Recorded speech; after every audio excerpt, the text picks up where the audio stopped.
This episode was pre-recorded as part of a live continuing education webinar. On-demand CEUs are still available for this presentation through AllCEUs. Register at allceus.com/counselor toolbox. I'd like to welcome everybody to today's presentation on the impact of social media on mental health. I am Dr. dawn-Elise Snipes. Today, we're going to examine the extent of social media use, how many people really are using the internet, and what is it comprised of? We'll explore the positive and negative impacts of social media on mental and physical health, and we'll identify some resiliency factors that we can help people develop. So if they have to engage in social media for work-related things or for whatever reason, they can avoid the negative aspects of it as in addition to benefiting from the positive aspects. What the research tells us. Interestingly enough, the research is really pretty ambiguous about the impact of social media on mental health. Part of the reason for that is they're not sure whether people with mental health issues gravitate more towards social media or whether social media causes mental health issues.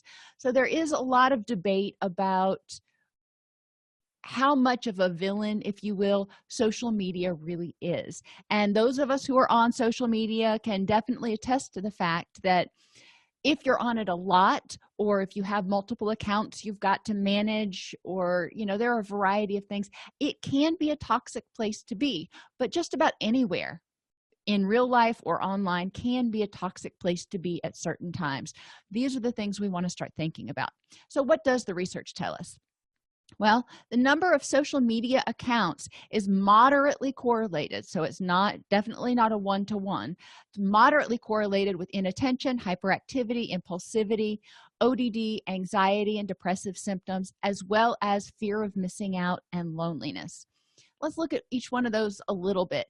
If you have a person who has pre-existing hyperactivity, impulsivity, difficulty with attention, ADD sort of symptoms, it's not necessarily unheard of for them to be seeking out stimulation online, and when they go on one social media platform and they're not getting feedback and they're not getting interaction, very quickly switching to another social media platform to try to get feedback and interaction, and if it doesn't happen there, going to another one.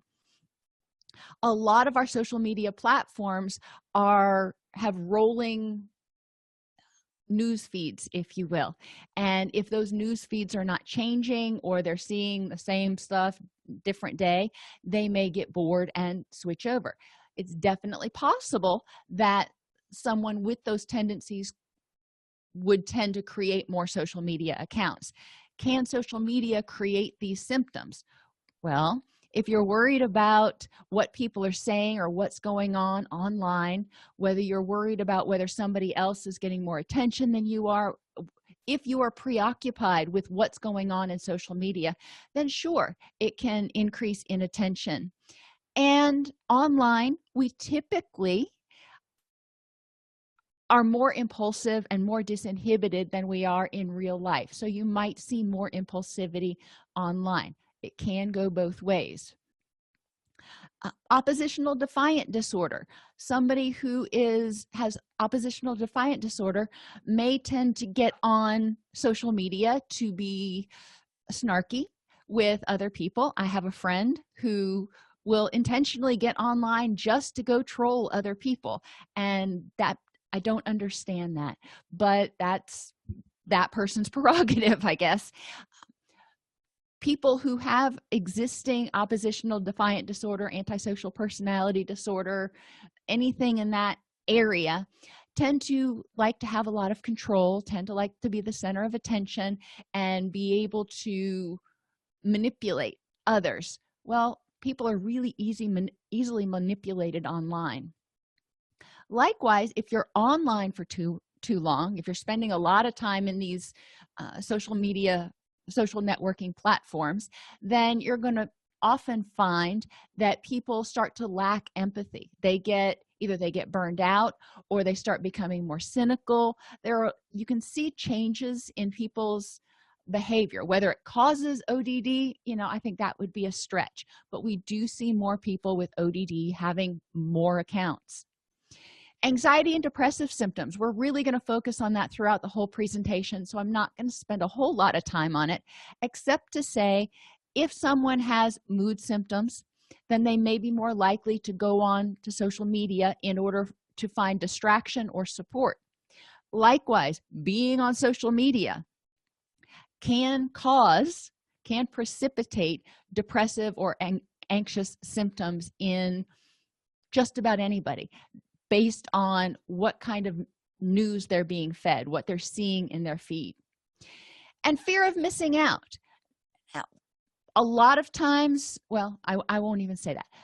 When people who have this fear of missing out are not able to connect with the internet, then they may be concerned that they're going to miss an announcement, a notification. Hence, they may create multiple accounts so they make sure they're not missing anything. I know in my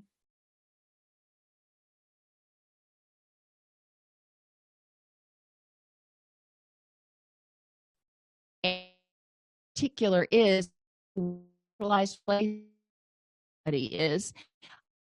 up having to belong to multiple groups on Facebook and multiple groups on LinkedIn in order to try to reach all of the people that I'm trying to reach. We can consider the number of social media accounts, but we also want to look at, even if they only have one social media account, and that's Facebook, how many different groups are they in, and how many different people are they engaging with and or expecting support and feedback from. Internet use in general significantly affects participation in real life experiences. If you are getting your needs met online, then you may not venture out. You may not call up your real life friends and go, hey, let's go hiking, or let's go get coffee. People who spend a lot of time online tend to reduce their communication with family members and may reduce their real life social circle. Chicken egg dilemma again. Did the person turn to social media because they didn't have adequate social supports where they were, or did they spend so much time on social media that they lost their social supports because those relationships weren't nurtured? We see both things. We also see that people who spend a lot of time online have a reduction in sleep and a reduction in sleep quality. There are 3 primary reasons for this. Number one, probably the easiest one to remedy, is blue light. If people are online and engaging in social media 2 hours or less before bed, then the blue light that they're getting from their computer screen or their tablet is messing with the parts of their brain that trigger the relaxation and sleep response. In order to prevent that problem, we want to encourage people within 2 hours of bedtime to start using a blue light filter on their mobile devices and on their televisions. You can get blue light devices or blue light blockers that you plug in to your television that can also block the blue light. I know that has nothing to do with social media, but it is a source of blue light. The blue light is one reason that people who engage in social media may have a reduction in sleep. The 2 other factors that are probably more prominent, the first one, people may get online after work, they come home, they eat dinner, they watch a TV show or something, they get into bed and they're like, hey, I will just go to my social media account and scroll through my feed and see what's been going on and catch up with the social news of the day. That is not necessarily harmful in itself.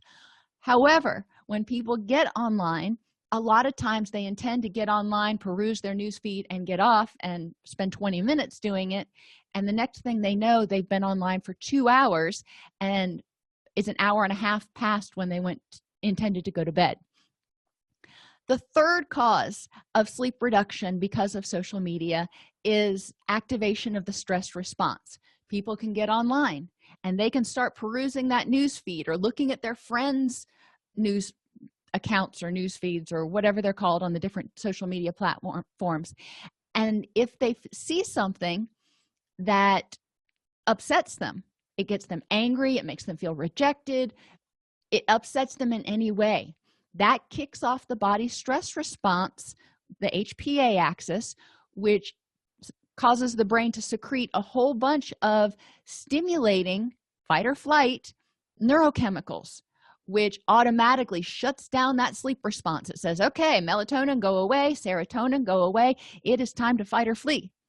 If that happens, or when that happens, because it does happen, then it's going to take that person that much longer to wind down and get to sleep. And a lot of times that stress reaction also triggers perseveration. They start thinking about what that person said, and every time they lay down and start to go to sleep, whatever it was that upset them, they start thinking about it again, which reduces sleep. So the three causes of sleep reduction: blue light, extended time online, and activation of that stress response close to the sleep hour.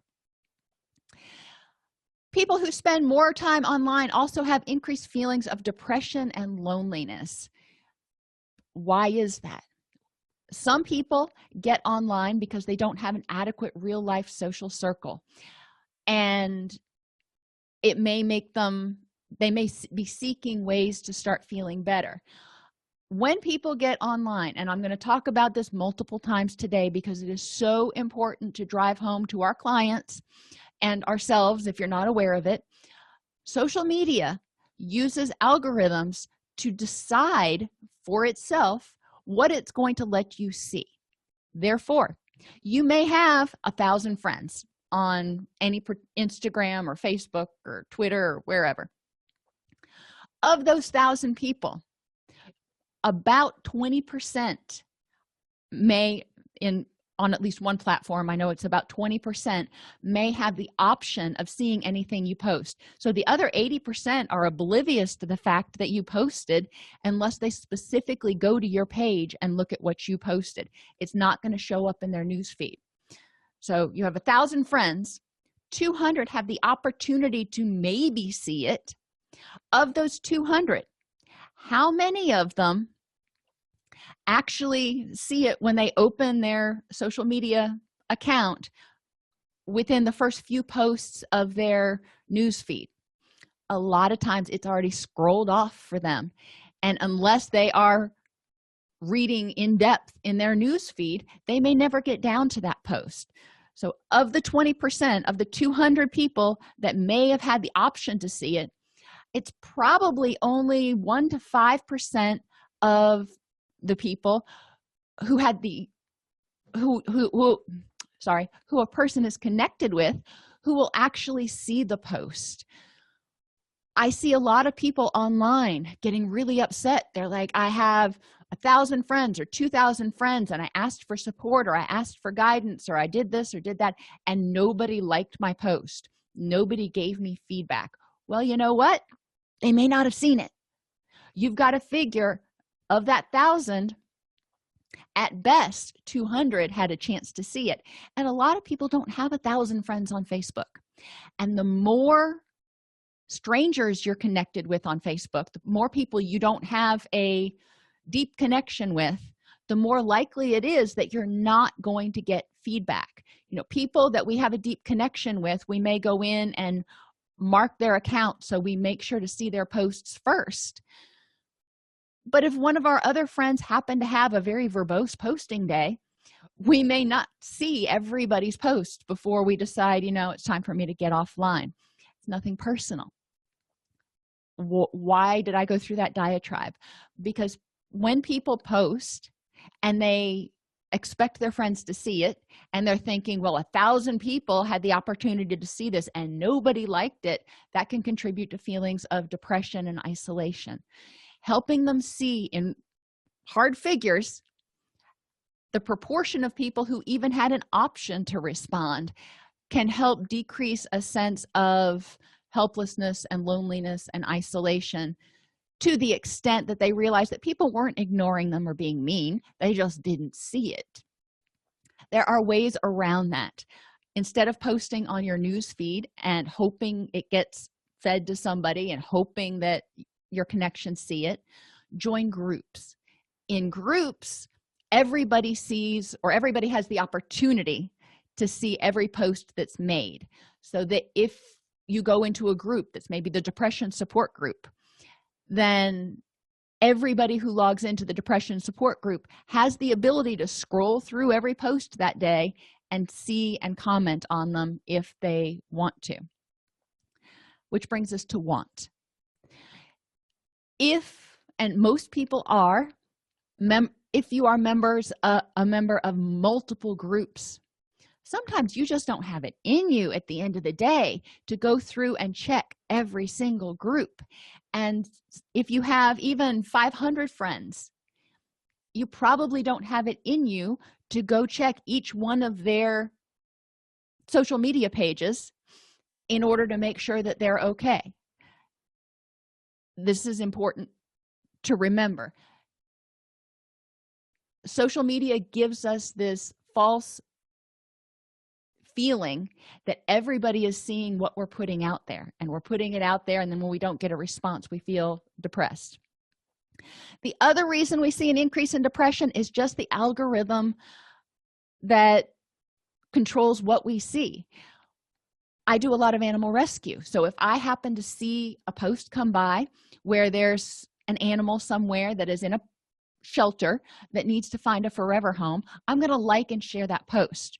As soon as I do that, my feed seems to become nothing but various shelters that have these poor abandoned animals, and I get online and I get so depressed. I'm like, oh my gosh, that's awful.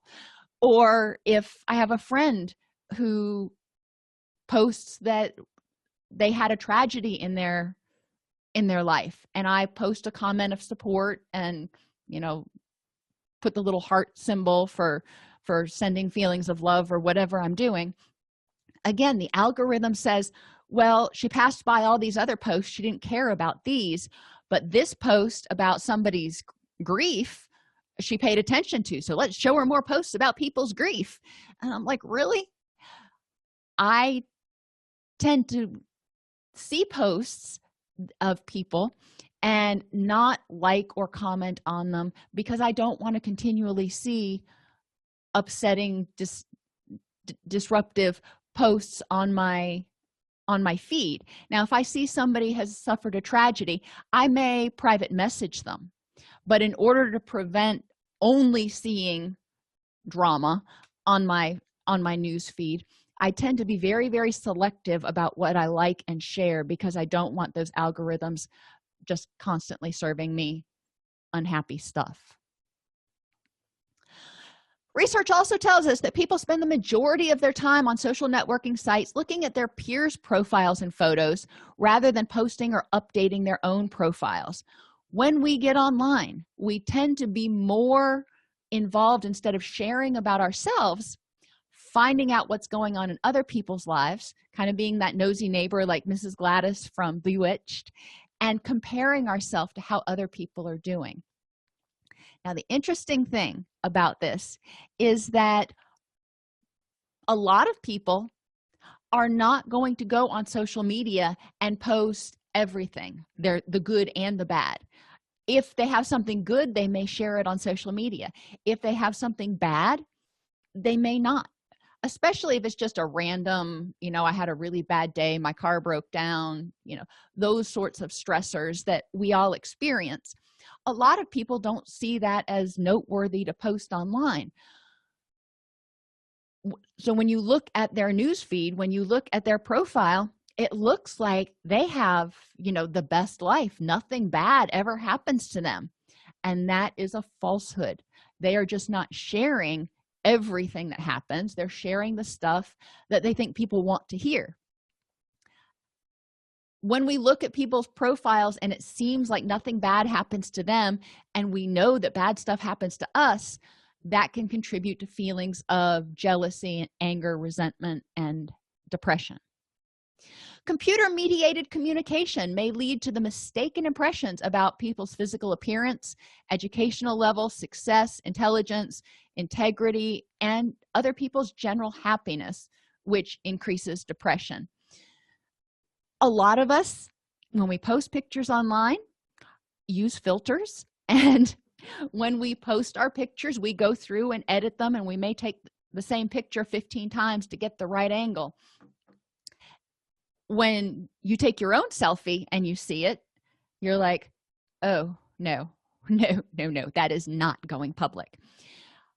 But you assume, a lot of us assume have a faulty assumption that other people aren't doing the same thing, and they are. I've seen my daughter do it. She will take multiple pictures, and then she will pick one that is presentable for online. Most people, when you look at their profile, even if they have a lot of awesome pictures, how many pictures did they have to take to get each one of those? We want to make sure we're putting perspective into it and eliminating some of those cognitive distortions. Constant self-evaluation and competition with other users, incorrectly perceiving characteristics of them, may increase feelings of jealousy. On the other side, if you're looking at your friends' profiles and heaven forbid they're all talking about, or most of them are talking about how awful things are, you may look at what's going on in their life and go, oh, I got it pretty good. But most of the time it doesn't happen that way. Most of the time when you look at other people's profiles, you're seeing the cherry-picked information that they want to brag about, that they want to share with others. Technology-based social comparison and feedback seeking is found to be associated with depressive symptoms when comparing for a whole bunch of other variables, including real-life excessive reassurance seeking. People who get online and start comparing themselves to others and just really seeking feedback, they need people to tell them you're okay. They need the likes. If they don't get likes on their posts, they become very dysphoric. That type of behavior is associated with stronger depressive symptoms. Additionally, and remember that explanation of the logarithms that I gave you before, stronger associations exist between social comparison and feedback seeking and depressive symptoms for unpopular individuals. Well, what makes somebody unpopular? As I said earlier, if you have 1,000, and I'm going to use the word connections, on a social media platform, and maybe 10 of them are family and another 20 of them from school, but the other 970 of them you've never met from and wouldn't recognize from Adam's house cat if you walked into them in a restaurant or walked up to them in a restaurant. Okay, so when that situation occurs and you post something and nobody provides feedback, or very little feedback, you may get one like or something, people take it personally because they're like, I've got 1,000 connections and nobody responded. Well, even of the 200 that may have had the option to see it, maybe only 1 or 2 people who you really have a strong emotional connection with, social connection with, actually saw the post. Making sure that people understand popularity is not necessarily about numbers. You can have 5,000 connections and appear to be very popular, but who really responds? I have 5,000 connections and I rarely get comments on my posts and stuff. Maybe I posted one about a lost dog the other day and I got 11 people that responded, commented, liked, whatever on it out of 5,000. Now, am I going to take that as me being unpopular or get depressed about it? No. I'm going to look at the options and go, well, maybe people didn't see it.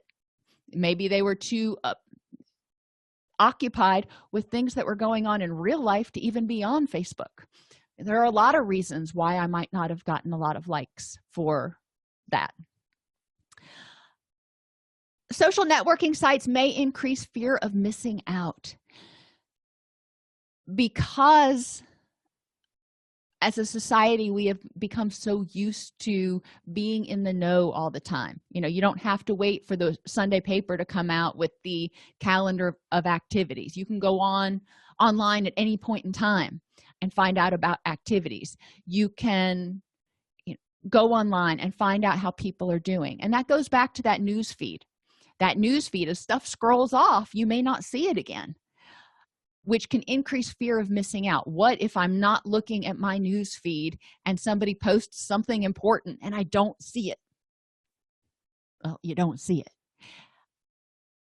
People who have fear of missing out, that increases their anxiety tenfold, that they think, if something's important and they miss it, then there are going to be drastic consequences. And I encourage people on both sides of that conversation to be realistic. If there is something that's that vitally important, send people a private message or something so you know that they're getting that information.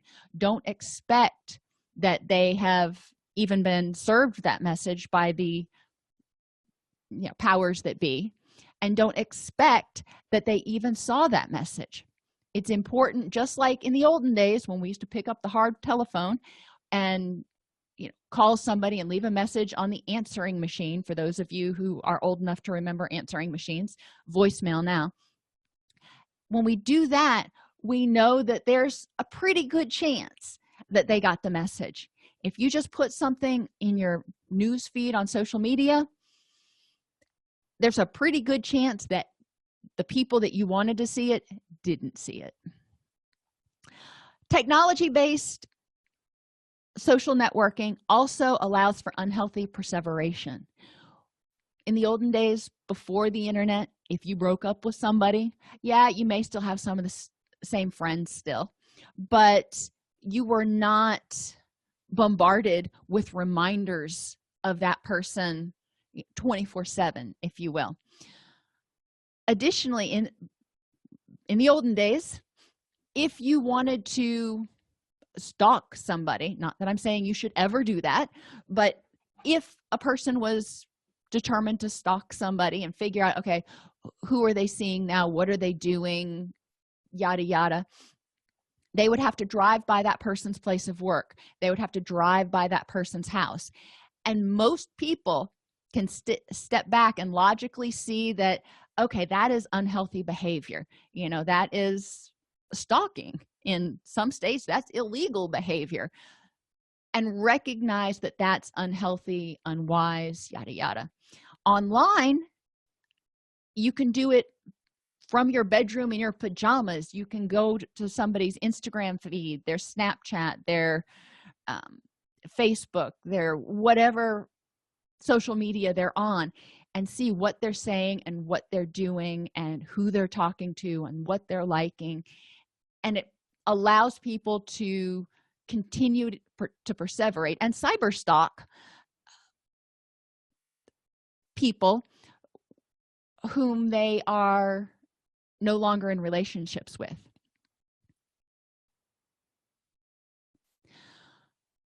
So social media does have its downsides. What are some of the upsides? Research has shown that there are some upsides to social media. You can easily reach millions of people with information to improve their health literacy or give them information about something like the upcoming elections, whatever it is. How do you do that? Well, putting it on your news feed, putting it in your profile, that's probably not going to do it, because we know that only a very small percentage of people who you're friends with or connected to are ever going to see that. So how do you get around that? Pages and groups. Like I said earlier, if you belong to the depression support group, for example, or maybe you're the manager of the depression support group, and you want to share information about sleep hygiene to the people in your depression support group, you can post a post about that, and people will see that. If they come to your group, they have to subscribe in order to show their interest, or join, or whatever they call it on the different platforms. We know they're interested, so when they come, which may be today, It may be 2 weeks from now, but when they come, they will have the opportunity to scroll and eventually see that post if they want to that bad. It's definitely available to them. It's just up to them to come to the group and to scroll to read about it. With these posts, if you're trying to reach people and increase their knowledge about something or increase their engagement about something, it's better to do multiple smaller posts frequently and schedule them so they are regularly posting in that group, and label them as like part 1, part 2, part 3, part 4, so people know, oh, there's more down here. I need to keep looking, and they can find that information. We are also a chunk-based society anymore. People are less likely to read something that is 2 pages long and much more likely to read something that can be fit in a Twitter message. Keep it short, keep it simple, keep it to the point, and make multiple smaller posts. Social media can increase health-related behaviors through gamification and social support. I wear a fitness tracker, and it's by Garmin, not advertising for Garmin. I just happen to know that product. And Garmin has forums that you can support one another. You can create competitions. There are a lot of things that you can do if you're into fitness and you want that kind of social support. I'm very competitive, so I'm all over it. Bodybuilding.com is another place if you are into bodybuilding, if you want feedback about your routine or help designing routine, or just moral support on those days that you really don't feel like going to the gym. Bodybuilding.com is one of those social networking sites that you can go to. And Spark People is another one that I've used. Again, not advertising for any of these for any reason, just telling you ones I've used, and I know there are thousands of others like them out there. But Spark People allows you in one area to keep a nutrition diary and keep track of what you're eating and your exercise. But there's a whole nother area for social support. People who have been dieting for a while and lost a bunch of weight, a lot of times will post pictures and they get feedback and support from the group. Other people who've put weight back on can post and they get moral support from the group, because most of us have been there. And it's a great place for that particular type of communication. Now, I'm not talking about the dating sites. I'm not talking about Tinder or what are some of the others? Plenty of Fish or any of them. I can't think of the names of them right now, because those don't really allow for asynchronous interaction. They do allow for chat, but that's just a whole different ball game if you're trying to date. What we're talking about today is really your friends and professional social networking. Social networking allows the potential for screening and early identification of problems. And I have on here #BigBrother because I'm not sure how I feel about it. They have created algorithms that can read every post that you put out there. And if their algorithm hits on it, indicating that you might be at risk for suicide or homicidal behavior, then actions are taken accordingly. Not sure how I feel about that, because there's a lot of things that you can put out there that might accidentally get flagged, and there's a lot of false positives. By the same token, you don't want people to feel like they can get online and post something inflammatory intended to get caught by these algorithms, and if it gets missed, then they end up harming themselves or someone else, and they're like, well, I put it out there and you guys had a chance to stop me. No. No, we don't want to do that. We don't want to expect that the algorithms or our connections are even going to see what we put on social media. And yes, I know that that's a little bit disheartening, but it is what it is. Think about how many connections you have. If you had them in real life, maybe you've got 500 connections on Facebook. Would you call all 500 people every single day? Would you even call all 500 people at least once a week? Probably not. You wouldn't do anything but spend time on the phone. Social media sets expectations for us to pay attention to others that are just not realistic. And we need to help people recognize that you're going to have your select group of friends, probably 10 or 15 like you would in real life, that are going to check your Facebook page or your social media page and note what's going on in your life and be really invested. But the other 1,000 or 2,000 or whatever it is, they may have a different 15 or 20 people that they're checking in on. And while you're acquainted, maybe you have some similar interests, they don't have the time or the energy to go to every single person's page and check up on them or notice when the last time it was that they posted.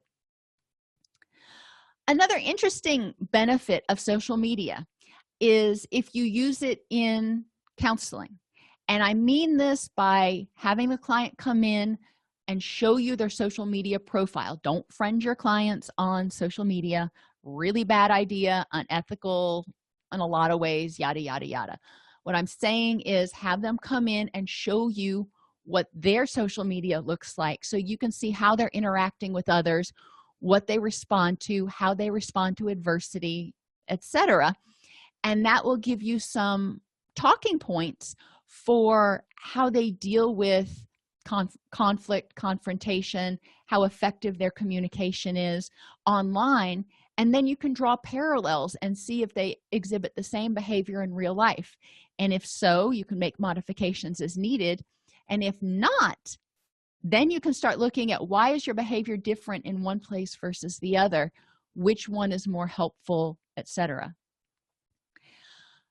The final benefit of social media is the fact that it can increase communication with real-life friends at a distance.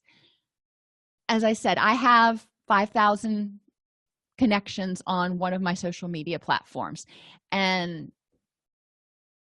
4,800 of them I probably wouldn't recognize. We share ideas, we share interests in common. I used to raise Angora rabbits, so I'm have connections with some Angora rabbit people. I have a lot of connections with animal rescue people. I wouldn't consider them friends. They are associates, they are acquaintances, great people, but I wouldn't expect them to drop what they're doing if I post online that I'm having a bad day and they saw it. However, for we'll say 30 people that are there that are real life friends, my friends from college who are still back in Florida, it gives me the opportunity to communicate with them in a way that the phone doesn't. One of my best friends had a little boy a couple of years ago, and I've been able to communicate with her, but also literally see her little boy grow up. Old-fashioned phones, you couldn't see anything, and with digital pictures, it's so much easier now because we can, in the middle of a conversation, share pictures of our kids or our animals, and it's much more interactive, even more so than back before social media, when we used to try to send email attachments with pictures. That's still asynchronous. Social media gives us the opportunity for synchronous communication with people that we care about who don't happen to be in our same geographic location. I told you we would talk about resiliency factors, and some of these factors are resiliency factors for online and offline behavior alike. But what are they? Real life support. That is really important. And as I said earlier, just a minute ago, it doesn't necessarily have to be somebody who lives 10 miles away. It can be your best friend from college who lives in the middle of Florida. But those are people who in real life. You could call them on the phone, you could send them a text message, you have enough of a connection with them. It's a personal connection, about each other, as opposed to somebody that you friended from another group. People who have higher self-esteem tend to spend less time comparing themselves to others and letting that harp on their self-esteem. People who generally have a sense of belonging already can have the benefit of getting online and not worrying about what other people say or if there's a feeling of rejection. But this, is also a resiliency factor. When you're online, there are some people, maybe a person who is LGBTQ, happens to live in an area where that is still not accepted, and they find that they feel very isolated where they are. They can get online, and there are groups online in the different social media sites that are comprised of other people who are LGBTQ, and they can find a sense of belonging in that group. Even if it is just an online group, they share a connection, and that sense of belonging is really important. Self-awareness. If you are aware of how you feel and why you're getting on social media, if you know you're getting on there in order to get validation to make yourself feel better, well, then you may want to think about what other methods are available. Self-awareness helps you realize, what do I hope to get out of this? Is this activity, is getting on social media, beneficial to my mental health or counterproductive? Effective communication skills can be very helpful online and offline. But online, there is no visual that people can see. There are no nonverbals. A lot of things, especially if they are not communicated very clearly, can be misconstrued. Effective communication skills helps people prevent some of that backlash, but also be able to state their feelings, wants, and needs. Psychological flexibility is a tool that's great to help people develop resiliency. If they get online and there's something that really upsets them, they can accept the fact that, I got online, I saw that, I read that person's trolling me, whatever, and it makes me angry. Accept it. It is what it is. I am feeling angry. And then with psychological flexibility, the person decides, what's the next step for me to take? What is going to help me use my energy in a productive way to make myself happy versus in a counterproductive way to continue to try to argue with someone or get back or get revenge. People who have alternate sources of validation tend to do better online. If their only validation comes from the number of likes that they get, then they're at high risk for a lot of disappointment and heartache. If they have other sources of validation, like success at work and friends in real life and family, however they define it, that is supportive, then they tend to do better online. Understanding the algorithms on social networking sites, so they understand that not everybody, matter of fact, most of the people that they are connected with are not ever even going to have a chance to see their message, can help a lot of people accept when they're not getting the number of likes that they want or feedback that they want. And as I said earlier, fewer stranger connections. When I'm connected with somebody that I know that I have a relationship with, even if it is a distance relationship, but we have been maybe chatting for 18 months and we know a lot about each other, I'm going to respond more strongly to their stuff versus somebody who I happen to be connected with just because we're in the same profession. Social media factors that influence depression and anxiety include the number of likes your posts get. And I will tell you, I fall victim to this just as easily as other people, and I have to stop myself and go, okay, let's think logically about this. But the number of likes people get on any particular post can make them feel more or less appreciated and paid attention to. Whether it appears that other people are happier, more successful, or more popular also affects people's mood. If I look and it seems like all my friends are happier, more successful, and more popular, then I may feel hopeless and helpless or resentful. Check-ins during extended absences are also another sort of passive-aggressive way to elicit attention.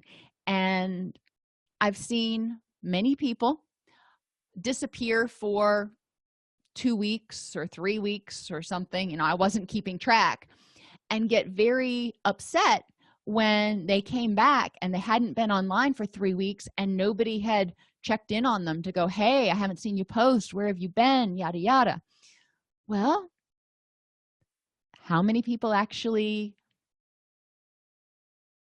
had so little going on in their feed that they noticed that person was missing? Or how many people that they're connected to actually go to your page every day to check in and see how you're doing? I have one friend who will disappear for periods of time, and if I'm wondering what's going on with them, I will go to their page and check in on them. But I can't do that for 5,000 people. I can barely do that for the 30 really close friends that I have. Comments on our posts, on our pictures, can also affect people's mood. If they are supportive, great, that's helpful. If they are flaming or disinhibited or trolling, whatever word you want to use, they're nasty, then they can cause us a lot of anxiety, anger, frustration, resentment, all those dysphoric feelings. And our public presentation versus our reality. Some people start to feel more depressed and more anxious because their public presentation online is one of perfection, and they're feeling lonely and isolated and sad, and nobody's checking in on them. It's like, I feel awful and nobody asked me how I'm feeling. Well, when you look back past their last 20 posts, look like they're just having a grand old time. If the public presentation does not match the reality, people are going to respond to that public presentation, which, when they do respond, which means people need to be realistic. And this is a whole new set of cognitive distortions that they probably had no idea about when they originally started talking about them. Other contributing factors to people's depression and anxiety online: if they have pre-existing mood disorders, then they are already in a vulnerable state when they get online. So when they get online, they may be more likely to be triggered. And again, inefficient or ineffective real-life supports tends to hinder people's ability to avoid feeling upset when they're online. Ultimately, social media itself is not necessarily harmful. It can allow people to connect with others that are thousands of miles away that we really love and cherish, just like the phone back in the olden days. But when used inappropriately, or when used without a thorough understanding of how it operates, it can create a lot of feelings of rejection, isolation, depression, and resentment. Social media can provide opportunities for positive interactions. Yes, it can happen on your own newsfeed. It can also happen in groups. I'm a member of several groups where there is a lot of support for one another, and they're professional groups, so these are support for other counselors and new counselors, and it's wonderful. You see a lot of interaction. By the same token, other groups that I'm in, there's very little activity. And it's not because people don't care. I really truly believe that. I believe that people are overwhelmed. And if they're a member of 10, 15, 20 groups, they just get too exhausted to even respond anymore. I know I go into each one of my groups and I try to respond to posts, but if I respond to more than 2 or 3 posts in a group, after I've done several groups, I'm pretty wiped out. which is one of the reasons, I kind of get frustrated on social media, because I want positive interactions. I want to provide positive interactions. However, I think social media is really just burning us all out in many ways, because there's just so much stimulation and there's just not enough hours in the day. Additionally, people's reaction to social media may mirror their real-life activities, like excessive attention seeking, which we can use as a therapeutic tool. We also need to understand that their reactions in social media are likely going to be affected by their real-life temperament and personality and stuff, just like all of our communication is. And people's reaction may be the opposite of real life, presenting an idealized self, which makes them feel even more isolated. When we're working with clients,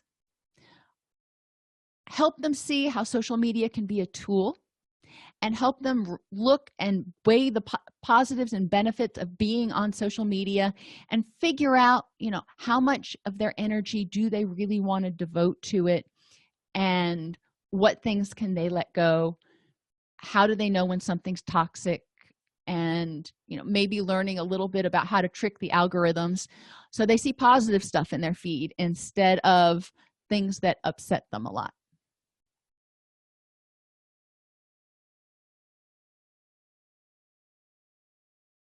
Between writing notes, filing insurance claims, and scheduling with clients, it can be hard to stay organized. That's why I recommend Therapy Notes.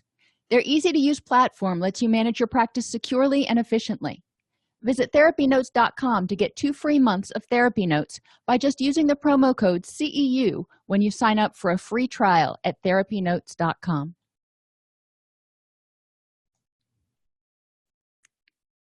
If this podcast helps you help your clients or yourself, please support us by purchasing your CEUs at allceus.com or getting your agency to sponsor an episode.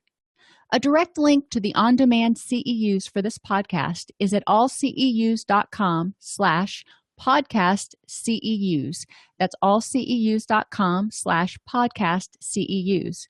To sponsor an episode of Counselor Toolbox and reach over 50,000 clinicians per week, go to allceus.com/sponsor. Thank you.